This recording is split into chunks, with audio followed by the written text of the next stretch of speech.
नमस्कार, माझे नाव युवराज नितीन पाटील. मी आता 7वी मध्ये शिकतो. माझ्या शाळेचे नाव मनपा शाळा क्रमांक 49 असे आहे. मी एक मॉडेल बनवलं आहे. त्याचे नाव आहे ॲड्युकेटर फार्मिंग मॉडेल. त्याचे काम असे आहे, समजा आपण विहिरीवरती शेतीत पाणी काढण्यासाठी जात असाल, आपला समजा पाय सरकून विहिरीत आपण डोकावून गेलो तर आपण कसं काय वाचावे. आपण वाचण्यासाठी एक उपाय म्हणून एक मी यंत्र बनवले आहे, ते तुम्हाला दाखवतो.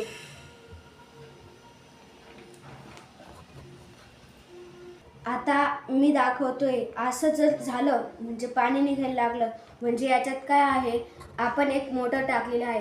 त्या मोटरमुळे पाणी आहे ना वर येतं, म्हणजे ज्याच्यात आपले जीव जाऊ शकत नाही आणि आपण सुखरूपपणे आपले शेतातील बारे देऊ शकतो आणि शेतीत पाणी उपयुक्त करू शकतो. धन्यवाद.